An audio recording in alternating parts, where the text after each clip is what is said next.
ما شاء الله حول ولا قوة إلا بالله العلي العظيم. أعوذ بالله السميع العليم من الشيطان اللعين الرجيم. بسم الله الرحمن الرحيم. الحمد لله رب العالمين والصلاة والسلام على أشرف الأنبياء والمرسلين وعلى آله الطيبين الطاهرين. أما بعد، فقد قال رسول الله صلى الله عليه وسلم: من ذار أخا المؤمن إلى منزله لا لحاجة منه إليه قطب من دوار الله وكان حقيقة على الله أن يكرم الظاهر.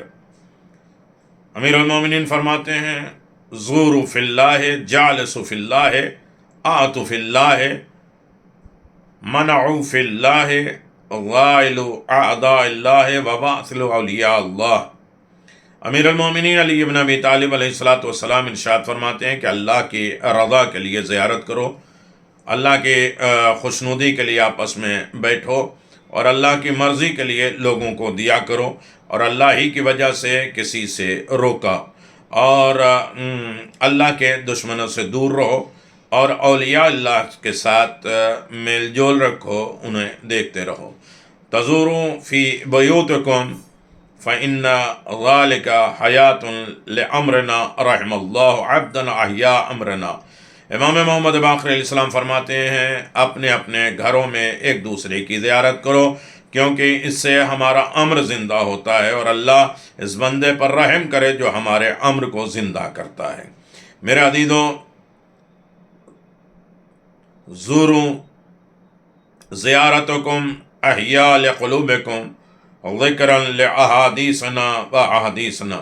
آپس میں ایک دوسرے کی زیارت کرو، کیونکہ تمہاری زیارت سے تمہارے دل زندہ ہوتے ہیں، اور ہماری باتوں کا تذکرہ ہوتا ہے، اور ہماری باتیں تمہیں آپس میں ایک دوسرے کی طرف متوجہ کرتی ہیں.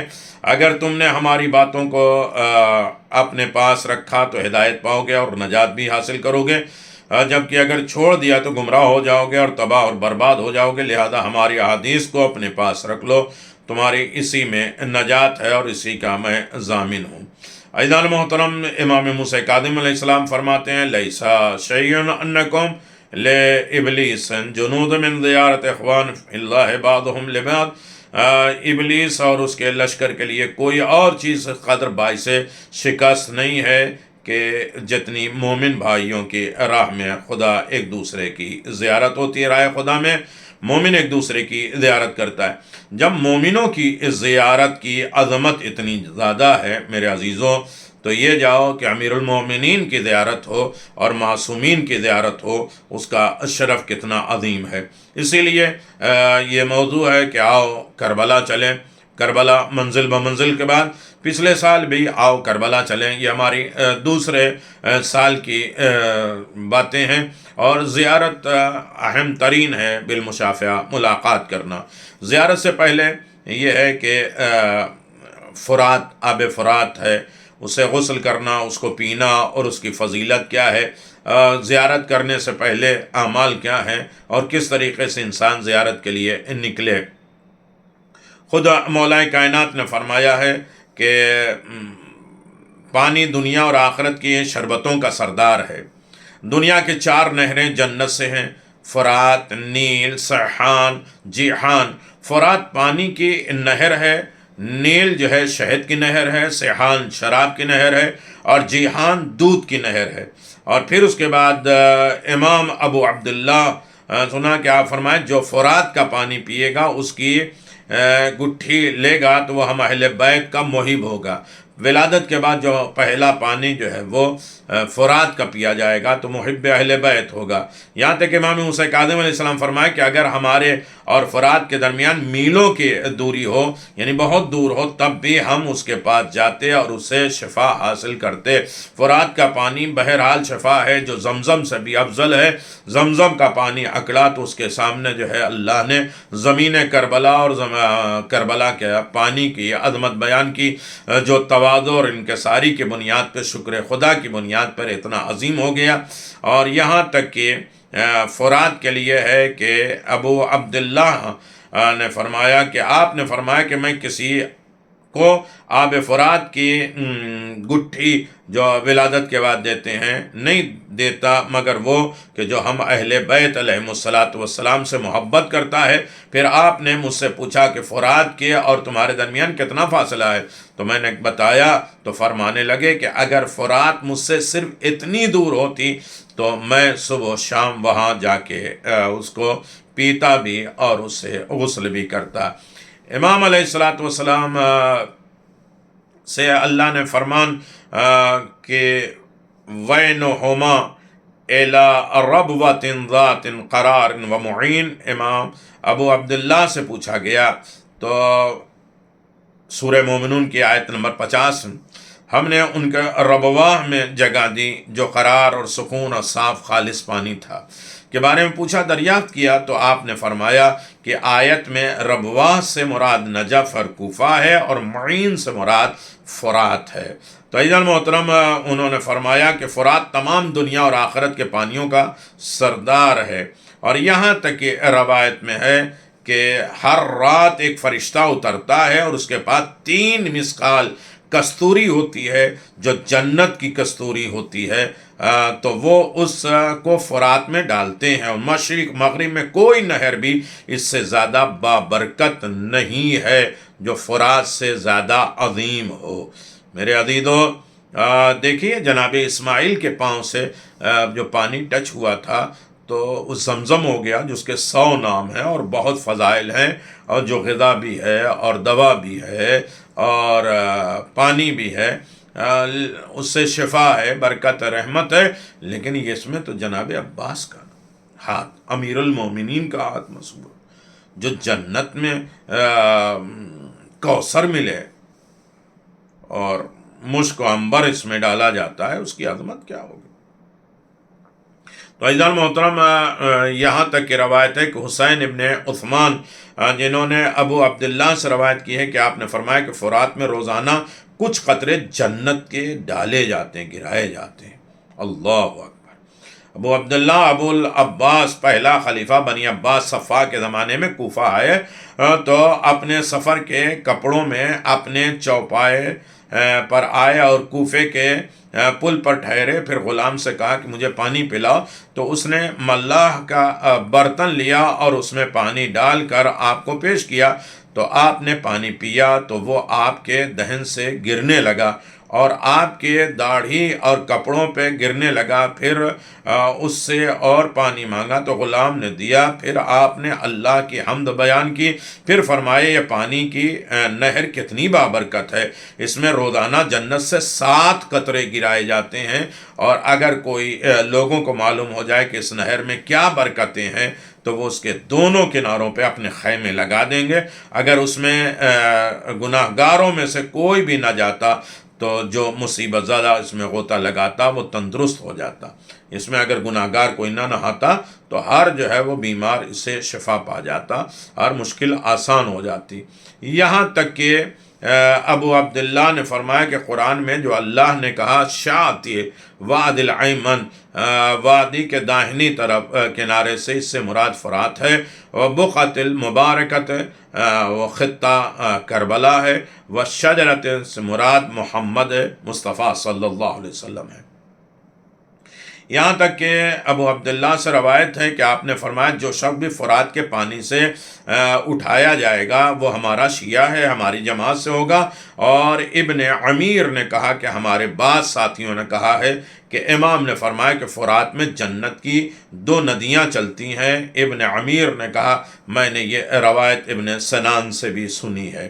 عزیزان محترم، پھر امام علی ابن الحسین زین العابدین نے فرمایا ہے کہ اللہ تعالیٰ روزانہ ایک فرشتے کو بھیجتا ہے کہ اس کے پاس 3 مسقال کستوری ہوتی ہے، وہ اس کو فرات میں ڈالتے ہیں، اور زمین کی مشرق مغرب میں اس سے زیادہ بابرکت کوئی نہر نہیں ہے۔ فرات کا پانی لیں، ملیں، لگائیں، پئیں، دعا پڑھیں، اس کے اعمال بھی ہیں کہ کس طریقے سے اس پانی کو پیا جاتا ہے اور شفا اور برکت کے لیے کس طرح اس کو استعمال کیا جاتا ہے۔ ابو عبداللہ نے فرمایا جس شخص کو بھی فرات کے گٹھی دیا جاتے ہے وہ ہم اہل بیت کے شیعوں میں سے ہے۔ بہت سی روایتیں ہیں اور یہاں تک کہ ہے کہ فرات ہماری جماعت سے ہے اور علی کے شیعوں میں سے ہے۔ جو شخص کو بھی فرات پلایا جائے گا ہم اہل بیت سے محبت کرنے والا ہوگا اگر صحیح طریقے سے اسے استعمال کرے۔ فرمایا کوئی آدمی بھی فرات کا پانی پیے تو کہیں بھی وہ پیدا ہو وہ ہم سے ہے، محبت کرنے والا ہے، کیونکہ فرات مومن کی نہر ہے۔ اسی لیے لوگ فرات کے پانی لاتے ہیں اور اس کے بعد لے کے جاتے ہیں، ولادت میں بچوں کے لیے استعمال کرتے ہیں، مشکلات میں، بیماریوں میں، پریشانیوں میں اسے استعمال کیا جاتا ہے۔ اور یہاں تک کہ روایت میں ہے کہ ابو عبداللہ سے روایت ہے کہ فرمایا کہ 2 نہریں مومن ہے اور 2 نہریں کافر ہیں۔ کافر نہریں بلخ ہے، دجلہ ہے، اور مومن نیل اور فرات ہے، لہذا اپنے بچوں کو فرات کے پانی سے گٹھی دو۔ تو میرے عزیزو یہ بہت عظیم ترین دولت ہے جو ہمارے پاس ہے، الحمدللہ۔ فرات عظیم ترین نعمت ہے جس کو ہر عالم میں انسان کو استعمال کرنا چاہیے۔ فرات کا پانی خود امام حسین علیہ السلام کے لیے ہے، ظاہر امام حسین کے لیے جنت سے کھانا آتا ہے۔ امام جعفر صادق علیہ السلام فرماتے ہیں اللہ عز و جل امام حسین کی زیارت کرنے والوں پر صبح و شام جنت سے کھانا اتارتا ہے اور ان کی خدمت کرنے کے لیے فرشتے بھی اتارتا ہے، اور کوئی بھی زائر دنیا اور آخرت کی حاجات سے جو بھی سوال کرتا ہے وہ اسے عطا کر دیا جاتا ہے۔ کامل الزیارہ ہے، اور زائر امام حسین سے 40 سال پہلے جنت میں کوئی نہیں، یا قیامت کے دن حسین کی زیارت کرنے والوں کو ایک خاص فضیلت حاصل ہے۔ راوی نے پوچھا ان کو کیا فضیلت حاصل ہے؟ آپ نے فرمایا وہ لوگوں سے 40 سال پہلے جنت میں داخل ہوں گے، جبکہ باقی سب لوگ حساب و کتاب کے صف میں کھڑے ہوں گے اور اس کے بعد جائیں گے۔ میرے عزیزو زائر امام حسین ان باتوں کا خاص ہمیں خیال رکھیں کہ زائر امام حسین کے لیے امام جعفر صادق علیہ السلام کی نصیحت ہے کہ زیارت کے دوران جن باتوں سے منع کیا گیا، یعنی جھگڑا، لڑائی، بحث، مباحثہ، تکبر، غرور، گھمنڈ، حسد، جلسی، کینہ، بغض، ان تمام چیزوں کو چھوڑ دیں اور زیادہ قسمیں نہ کھائیں اور یقیناً پرہیزگار رہیں تو ہر عالم میں کامیاب ہوتے ہیں۔ اور زیارت کا سفر ہر غلط نیت سے پاک ہونا چاہیے۔ یقیناً یہ عظیم ترین ثواب ہے، آمادگی ہے۔